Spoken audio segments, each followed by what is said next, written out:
and welcome to the last presentation that we have in. Firstly, I'll be talking about microviruses.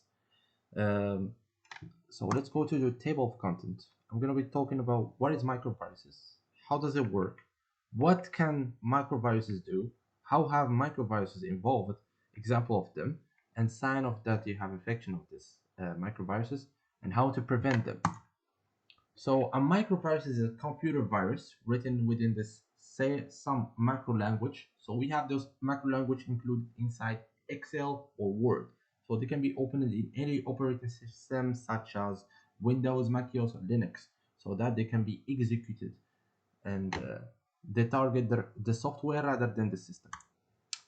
So how does a microviruses work and spread? So microviruses is transmitted through phishing emails contain malicious attachment. The microviruses spread quickly as a user share infected documents, often by forwarding the infected email. So when files are shared over a network, when infected files are placed on a removal disk shared among multiple users, and when an infected file is downloaded via modem and unopened. So this is how does microviruses spread and work. So what can microviruses do? The microviruses can have a various of different and dangerous effects. So by via opening these files that you have that they are infected, they can cause irregularities in your text documents, inserting, deleting words, picture, creating new files, corrupt or erase any stored data, format your hard drive, access your email account, access anything, any file, send out copies of infected files to everyone from the user that you have in your computer. So it is a very dangerous topic that we are talking about. So how have microviruses evolved?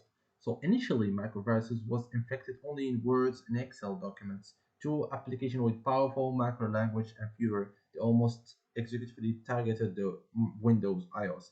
But right now it starts affecting all kinds of application, files, and operating system that use macros. So in 2017 we had this problem going on in Mac Downloader, the first word macroviruses for Apple macOS. We know that Apple macOS was one of the most secure system that they are talking about. Apple is flexing about it. So Mac Downloader enabled hackers to use malicious macro in Word documents. They install the malware on a computer of a Mac. They steal their data, the browser history, the webcam files, and treating them as password encryption, everything what's going on. Now, I'm going to be talking about three examples of macroviruses. I have Melissa viruses, I have nuclear macro, and Hunky-Tor. Melissa viruses was discovered in 1999.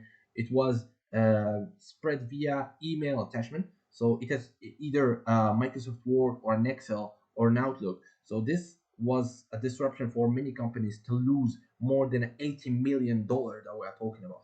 So the nuclear macro virus was similar concept. It was only to execute the file only. So last page document was printed during the last 4 seconds of any minute, and it's displayed this error when the user go from file print, like to print the file, or file to save it. And one of the most well known was Hunky-Tor. So Hunky-Tor was discovered in 2014. It was basically a download malicious payloads such as banking trojan and ransomware on contaminated machine. So right now we'll move into the sign that you have a microvirus infection inside your system. So simply, I'm going to be talking about three to detect this macro on your system. So if you have this message box like this is suspicious. And finally, I would like to say stop all French nuclear industry in the Pacific. This is obvious. And one of the two red flags, I would say, if the computer asks the user for a password on a file that doesn't usually require one, and if it saves the document as a template file. Now, to prevent this, I'm going to be talking about 4 of them. I'm going to use spam filter, so to filter the spam or the email message that you receive. To use a strong antivirus program, such as, I don't know, you can use Kaspersky, you can use Avast, you can use some other version. I mean, use something that is reliable on. So, and upgrade and patch software. Ensure the computer are running current software and iOS version, all securely patched. And finally, be wary of attachment. So never open an attachment from an unknown email. Sometimes they can fake the email and they can shows that they are the boss or that they are your CEO or your coworker or LinkedIn or your Spotify subscription or the bank or anything. So this will be the 4 steps to prevent this. There is many other, but I would like to talk this 4 necessities. And finally, would like to finish our presentation by thanking you for your attention. I appreciate that.